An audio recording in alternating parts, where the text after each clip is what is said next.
Carta primera de Pablo a los Corintios, capítulo 1, versículos 26 al 31.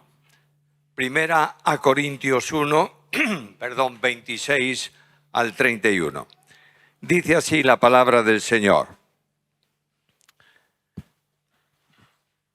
Mirad, pues, hermanos, vuestro llamamiento, que no sois muchos sabios según la carne, ni muchos poderosos, ni muchos nobles, sino que escogió Dios lo necio del mundo para avergonzar a los sabios, y escogió Dios lo débil del mundo para avergonzar a lo fuerte. Y lo vil del mundo y lo menospreciado escogió Dios, y lo que no es, para anular lo que es, a fin de que nadie se jacte en su presencia. Mas por obra suya, la versión antigua dice más por él, refiriéndose a Dios, mas por obra suya estáis vosotros en Cristo Jesús, el cual nos ha sido hecho de parte de Dios sabiduría, justificación, santificación y redención, para que, tal como está escrito, el que se gloría, gloríese en el Señor. Si yo preguntase esta mañana a cada uno de vosotros que escribieseis en un papel y respondieseis esta pregunta, ¿qué es ser cristiano? No tengo duda de que iba a recibir un montón de respuestas. Una persona cree en Cristo, se convierte al Señor e inmediatamente después alguien va a sugerirle, ahora que eres cristiano tienes que. Y ahí viene la larga lista de cosas que tienes que. ¿Es que no tienes que ser santo acaso? Claro que sí. ¿No tienes que servir en la iglesia? Por supuesto que sí. ¿No tienes que tener un compromiso en la obra social? Naturalmente, todo eso y mucho más.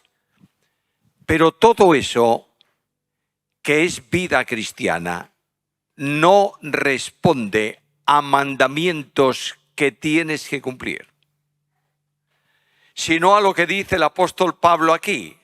Ahora vosotros estáis, ¿dónde? En Cristo. Y la Biblia habla de un elemento sustancial que se llama la identificación con Cristo. Porque tú puedes ser cristiano en el sentido de hacer todo cuanto habitualmente una iglesia cristiana hace.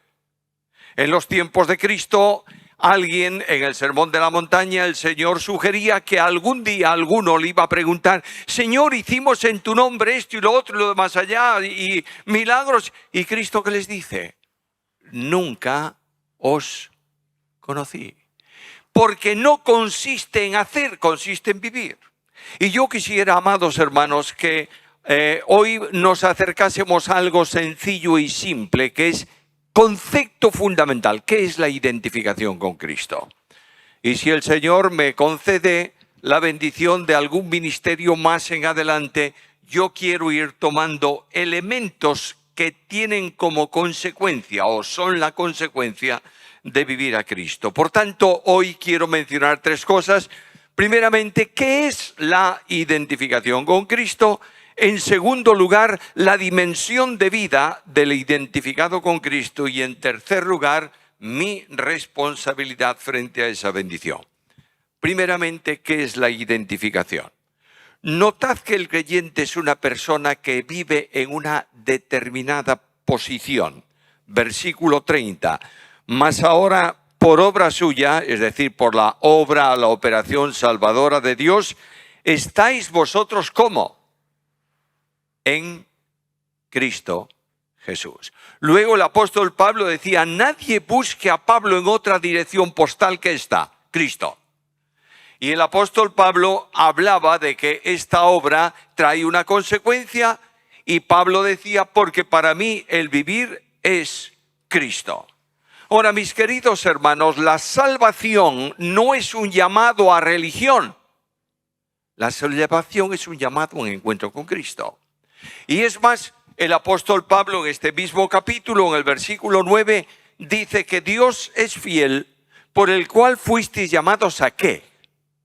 A la comunión con su Hijo Jesucristo nuestro Señor. Luego la salvación es comunión. Y la comunión que tú y yo tenemos unos con otros es el resultado de la comunión vertical con Cristo. Porque Cristo tiene comunión con cada uno de los suyos, esté donde esté y se llame como se llame. Por tanto, vinculados a Cristo se extiende la comunión a todo aquel que está en esa determinada posición. Ahora quiero hacer una afirmación seria que todos conocéis muy bien. Estoy hablando de doctrina fundamental que todos sabéis muy bien. El nuevo nacimiento, la salvación, la esperanza, la vida eterna, la seguridad futura está en el hecho de identificación con Cristo. Recuerda cuál es la experiencia de salvación. ¿Cómo llegas tú a la experiencia de salvación? La salvación se alcanza en un acto de fe en respuesta al mensaje del Evangelio. De manera que el apóstol dice en Romanos capítulo 10, versículos 9 y 10 estas palabras, que si confesases con tu boca que Jesús es el Señor y creyeses en tu corazón que Él le levantó de los muertos, ¿qué? Serás salvo. Y añade, porque con el corazón se cree para justicia, pero con la boca se confiesa para salvación. De manera que el Evangelio proclama un mensaje de salvación consistente ¿en qué? En creer en Cristo. Y creer en Cristo no es una aceptación intelectual de la obra de Cristo. Creer en Cristo es dar la vida al Señor y entrar en contacto vivencial personal con Él. Por tanto, cuando tú recibes esta salvación, aceptas a Cristo, se produce inmediatamente un cambio de posición. Y el apóstol Pablo lo dice con estas palabras en la carta a los Colosenses, en el capítulo 1 y en el versículo 13, cuando dice que Dios nos libró del poder, de la potestad de las tinieblas y nos trasladó ¿a dónde? Al reino de su amado Hijo. ¿Notas el cambio de posición? No hay ningún creyente auténtico, genuino, no hay nadie que haya creído en Cristo que permanezca en la posición donde estaba. Es imposible.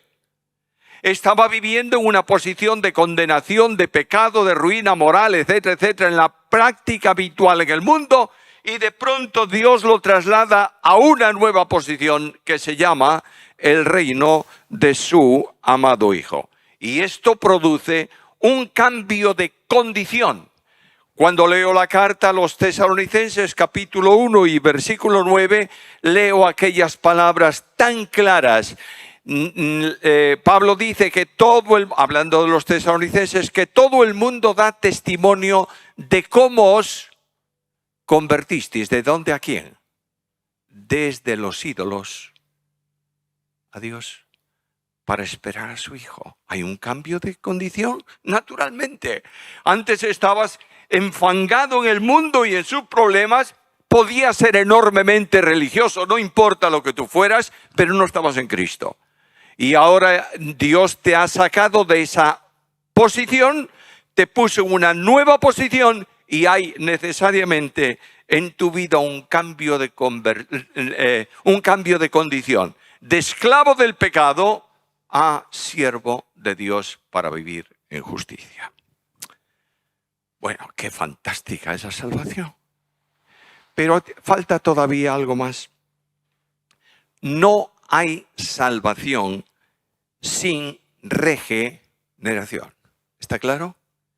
Es decir, todo aquel que cree en Cristo, el Espíritu Santo lo vincula con Cristo, pero el Espíritu Santo lo regenera, hace de él no un religioso, sino una nueva criatura en Cristo. La conversión es un nuevo nacimiento absoluto. Recordáis que cuando Cristo hablaba con Nicodemo, le dijo, tienes que nacer de nuevo, y el hombre de Israel, acostumbrado como todos los judíos de su tiempo a una interpretación literalista 100%, ¿Cómo voy a entrar en el vientre de mi madre y nacer otra vez? Y Cristo le dice, no estoy hablando de eso. Estoy hablando del nuevo nacimiento que Dios hace en todo aquel que cree en el mensaje del Evangelio, no importa en qué forma fuese proclamada. Ahora, este cambio, este nuevo nacimiento, es el resultado de algo que a veces se entiende muy mal: el bautismo del Espíritu. Algunos piensan que el bautismo del Espíritu es todo un espectáculo personal que produce efectos raros y extraños. De manera que tú has creído y de pronto sientes no sé cuántas cosas dentro y te revuelcas por aquí o por allá, o gritas o cantas, o... No, ese es el bautismo del Espíritu.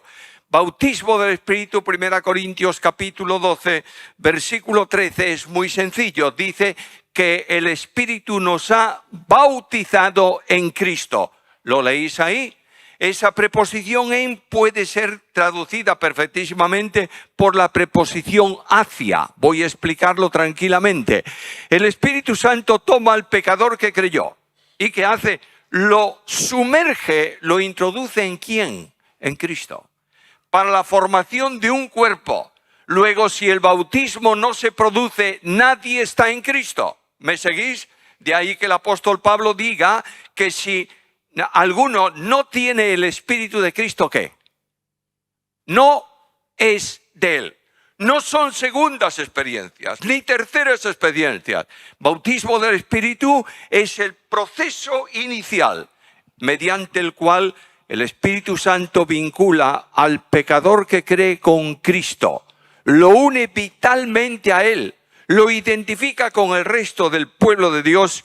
Y el llamamiento a salvación, amigos y hermanos, no es otra cosa que el llamamiento a la comunión con Cristo. ¡Qué fantástica obra! Porque la Biblia hace una afirmación contundente: la salvación es de Jehová. Es decir, Dios es el que opera en salvación. Lo único que Dios pide del hombre, ¿qué es? Que crea. Que ejercite su fe y la deposite en el Salvador. Y todo aquel que cree en Cristo, ¿qué? Es salvo. ¿Lo crees o no? Cristo no vino al mundo para morir por algunos. Cristo vino al mundo para morir por todos. El apóstol Pablo lo enseña con toda claridad. Y el apóstol Pablo dice que Cristo es el Salvador de todos los hombres, especialmente, mayoritariamente, de los que creen. Por tanto, ya estás en Cristo, vinculado a Cristo. Consecuencia primaria: tienes vida eterna. Tú sabes que la vida eterna es privativa y potestativa de Dios. Nadie más que Dios tiene vida eterna. ¿Sabes por qué? Porque nadie es eterno. De manera que tú dices, yo tengo vida eterna. Bueno, explica cómo. Porque indudablemente la vida eterna es una vida, no una vida muy larga que no comenzó nunca y no termina nunca. Vida eterna es una vida permanente en presente absoluto, que no tiene tiempo. Solamente Dios tiene vida eterna. Y de pronto el Espíritu Santo te toma y te une vitalmente ¿con quién? Con Cristo. Y la vida eterna de Dios que está en Cristo viene a ser experiencia personal tuya. ¿Entiendes? Cuando Cristo promete vida eterna, no está prometiendo un regalo especial, sobrenatural, raro. Simplemente te dice, el que cree en el Hijo tiene vida porque está vitalmente unido a Cristo.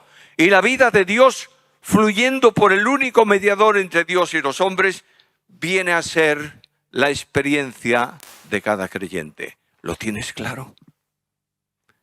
¿Tú sabes que tu vida espiritual es la vida de Dios? ¿Pero cómo es posible esto? Bueno, el apóstol Pedro lo dice con unas palabras muy claras. En segunda carta de Pedro, capítulo 1 y versículo 4, dice que por las promesas, es decir, por el evangelio aceptado, por la fe depositada, hemos venido a ser participantes ¿de qué? De la divina naturaleza. quiero hacer un paréntesis aquí para los que conocéis tal vez un poquito más acerca de la vida de Dios. Dios tiene su vida, se expresa, se revela, se manifiesta en naturaleza y sustancia. La sustancia se conoce por atributos incomunicables. Solo es el omnipotente, omnipresente, omnisciente. Esto no lo puede compartir porque es suyo.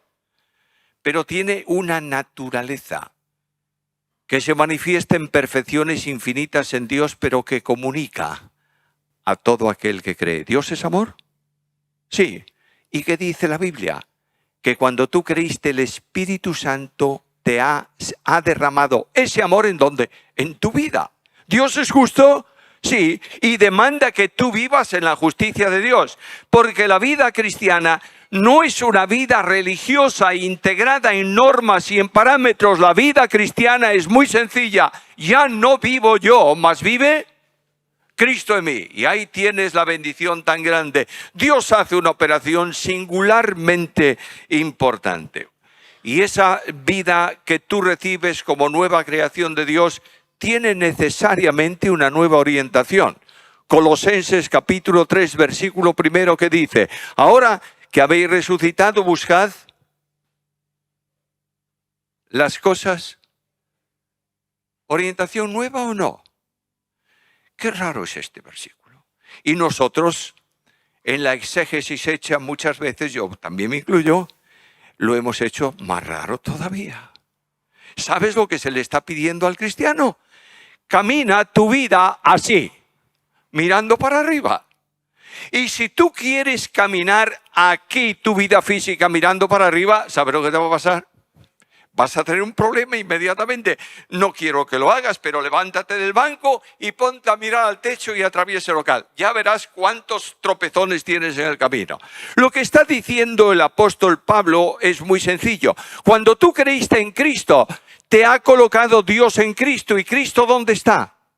Sentado en los lugares celestiales. Por tanto, tu posición espiritual está ahí. ¿Y qué es lo que tú ves esta mañana cómodamente? Pues este local, la gente que está en tu entorno, el predicador, el púlpito, lo que tú quieras, sin esfuerzo, porque estás en el plano en que puedes verlo. ¿Te das cuenta?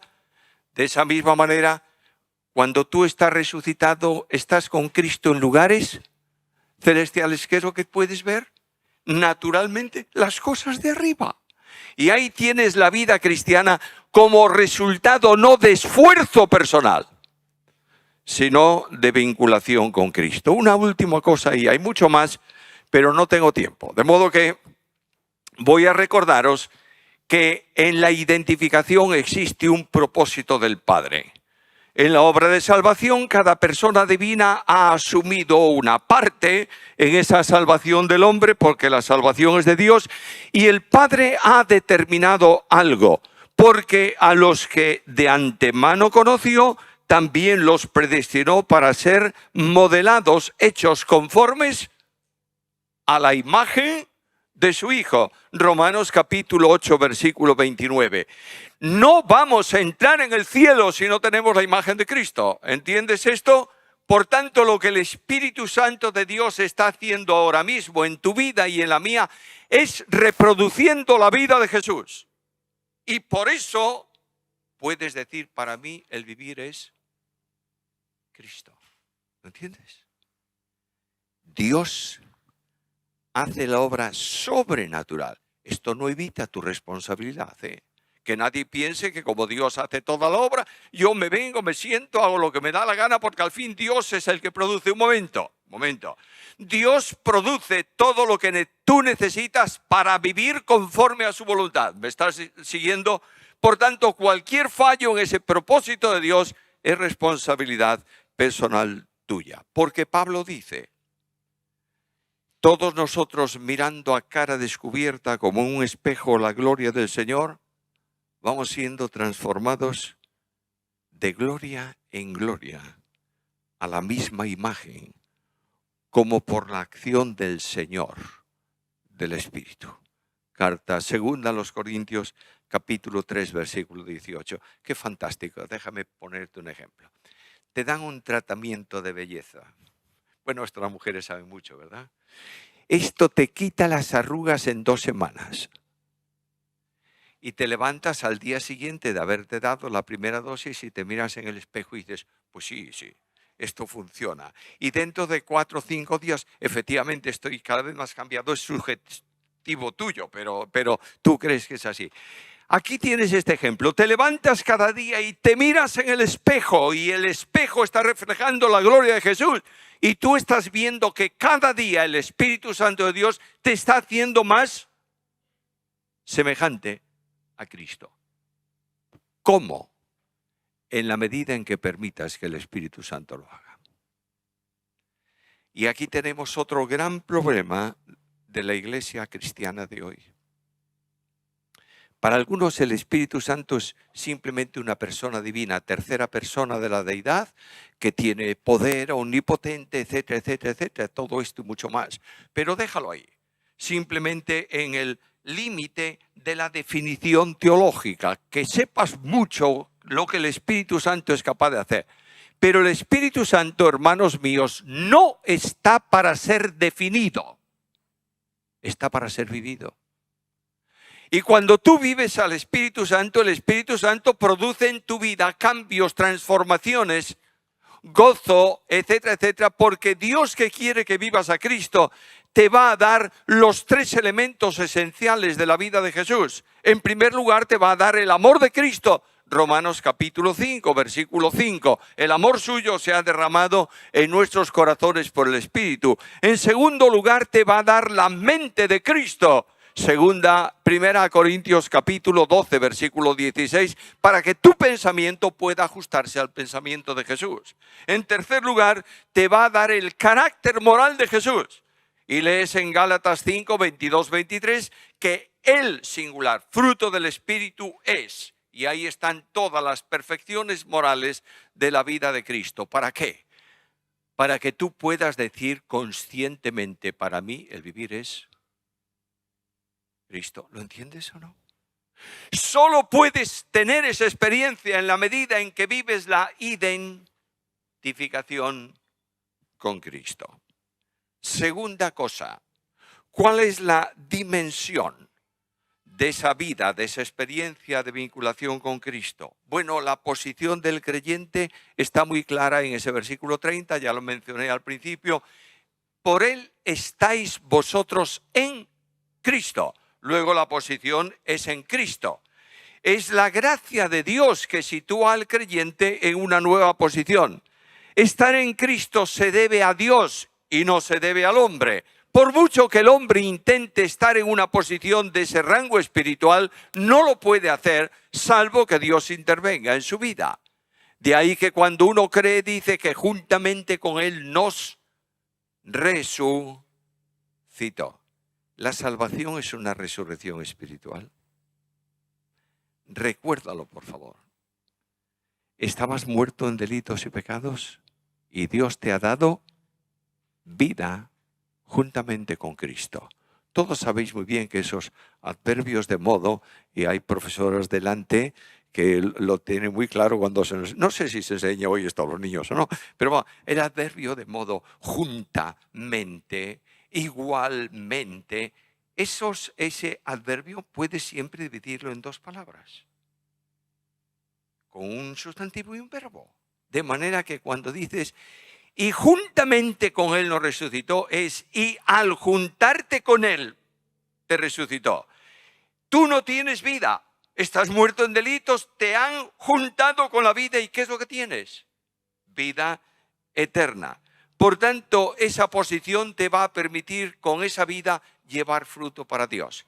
El Señor Jesús habló de la vid verdadera y habló del programa de Dios que den fruto, más fruto, mucho fruto. Pero Cristo advirtió, pero separados de mí, nada podéis hacer. Dios, por tanto, nos da la capacidad de llevar una vida de fruto agradable para Dios. La consecuencia es lo que somos en Cristo. ¿Tú sabes lo que eres en Cristo? ¿Quieres mirar, si tienes tu Biblia abierta, otra vez el versículo 30? Mas por esa obra suya estáis vosotros en Cristo Jesús, el cual nos ha sido hecho de parte de Dios. Observa: sabiduría, justificación, santificación y redención. ¿Cómo consigues tú esos principios vitales de vida cristiana estando en Cristo? Dios nos ha hecho a ti y a mí sabiduría. La sabiduría es la revelación absoluta de Dios, ¿verdad? El único grande, infinito, sabio es Dios. Y dice que la palabra de Dios hace sabio al sencillo, etcétera, etcétera. Y la sabiduría de Dios vino en Cristo para revelar al mundo lo que Dios es. Juan capítulo 1, versículo 18. La misión de Cristo ha sido inicialmente una misión reveladora. Ese Padre desconocido para los hombres, intuido a veces, es hecho visible en un hombre que se llama Jesús. Y esa es la gran sabiduría de Dios. Por tanto, la gloria de Dios está manifestada en la faz de Jesucristo. 2 Corintios 4, 16. Cuando Cristo está en tu vida, tú puedes revelar al mundo la gloria de Dios. Y escucha lo que dice Juan. Como Él es, refiriéndose a Dios, como Él es, así somos nosotros en el mundo. Pero ¿cómo puedes ser como Dios? No puedes ser tú por ti mismo. Pero puedes permitir que el Espíritu Santo transforme tu vida de tal manera que aquel que es luz del mundo brilla en tu vida. Y eres luz en las tinieblas. ¿Te das cuenta? Algo más. Dios nos ha hecho en Cristo justificación. Las demandas de la responsabilidad penal son extinguidas. Mira, cuando Dios perdona tus pecados, hace algo más que simplemente decir, bueno, no le voy a pedir cuenta de ellos. Dios extingue la responsabilidad penal del pecado. ¿Cuál es la responsabilidad penal del pecado? ¿La paga del pecado? La muerte. Y de pronto Cristo muere ocupando tu lugar y el mío y cancela la responsabilidad penal. Tened cuidado porque a veces se oyen cosas muy curiosas. Cristo pagó a Satanás el precio de sus esclavos. ¿Qué tontería? Si los hombres esclavizados por el pecado están esclavizados por Satanás porque son pecadores. No, pagó la deuda al Padre tampoco. Lo que Cristo hizo en la cruz fue extinguir la responsabilidad penal del pecado. ¿Para qué? Para que no haya ninguna condenación. ¿Para quién? Para los que están en Cristo, ¿te das cuenta? Y esta mañana, con mucha humildad, podemos levantar nuestros ojos al cielo y decir juntos esta mañana, ya no hay ninguna condenación. ¿Para quién? Para los que están en Cristo Jesús. Déjame poner esta ilustración que creo que la he puesto en alguna ocasión. Tú sabes lo que es Satanás, ¿verdad? Bueno, un querubín, un no sé qué, no sé si, todo eso y algo más. Es el acusador de los hermanos. Satanás está permanentemente acusando a los santos delante de Dios. Ahora fíjate, imagínate, cierra tus ojos e imagínate esto. Es parábola, es fábula, es alegoría, no es verdad. Satanás se presenta esta mañana delante de Dios y dice, juez del universo, siéntate por favor, porque tengo una acusación grave contra una persona. Y el juez del universo se sienta. Y el acusador viene y le dice, ¿conoces a un hombre que se llama Samuel Pérez Millos? Claro. ¿Y tú sabes que ese hombre no es demasiado íntegro? Sí. ¿Y tú sabes que tampoco perdona muchas veces las ofensas que recibe? Es verdad. ¿Y sabes que muchas veces sus pensamientos son unos pensamientos un tanto extraños? Sí. ¿Y eso qué es? Y Dios le dice pecado. Y el acusador le dice, ¿y qué dispones tú para el pecado? La paga del pecado es, yo vengo a pedirte que cumplas la sentencia. Que no menosprecies tu justicia. Y Dios dice, ¿es pecador? Sí. ¿Merece ser condenado y muerto? Sí. De manera que ejecútese la sentencia. y Dios levanta la espada de su ira para descargarla sobre mí, y en ese momento alguien se pone en pie en el cielo y dice: yo soy ese hombre. Y extiende sus manos y ves las señales de los clavos de la cruz. Y dice: ya toda su deuda está extinguida. No hay condenación para él. ¡Qué bendición! Seguridad de salvación. No hay deuda que se pueda extinguir más. Por tanto, no hay demanda que justifique la pérdida de la salvación. Y Dios nos da otra cosa. Nos da también santificación. ¿Qué es santificación? El poder liberador para llevar una vida conforme a la voluntad de Dios. ¿Y de dónde recibes ese poder? Escucha a Cristo: si el Hijo os liberta, seréis verdaderamente libres. Hermanos amados, queridos hermanos míos, Cristo está desapareciendo del púlpito de la iglesia. Y se está pidiendo a los creyentes una vida de esfuerzo personal. No hay posibilidad de vida cristiana sin Cristo. ¿Entiendes esto o no? Y solo Cristo puede liberarte de tu pecado, de tu problema, de tu egoísmo, porque Él es el que te libera permanentemente. Para eso vino. Para hacer un pueblo libre para su gloria. No es esfuerzo personal.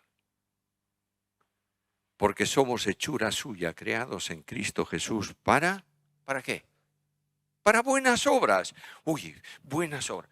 Mira, cuando yo nací en el mundo evangélico, 5ª generación de evangélicos, madre mía. Perdóname, en aquel tiempo, cuando yo era un niño, nos llamaban los protestantes, ¿verdad? Soy protestante hasta por el forro de la chaqueta. Pero me he dado cuenta que tuve un día que tener una experiencia. Yo me convertí, creí en Cristo, pero tuve una experiencia liberadora mucho más adelante. Cuando me di cuenta que hay que vivir una vida santa, pero no normativa. Si a mí me dicen esta mañana: mira, tienes que amar a fulano de tal de la congregación. Lo miro y digo: pero él tampoco me ama a mí, ¿eh? De modo que, ojo por ojo, no me ama, no lo amo. Pero la cuestión no es que tú tengas ese esfuerzo que hacer sobrehumano, es que simplemente Cristo amó a los hombres o no. ¿Te ama a ti o no te ama a ti? A pesar de tus problemas. Por tanto, quien vive a Cristo, ¿qué? Ama sin reservas a todos los demás. De ahí que Juan llegue a un extremo profundo. Si tú no amas a tu hermano, tienes que preguntarte qué. Si has nacido de nuevo.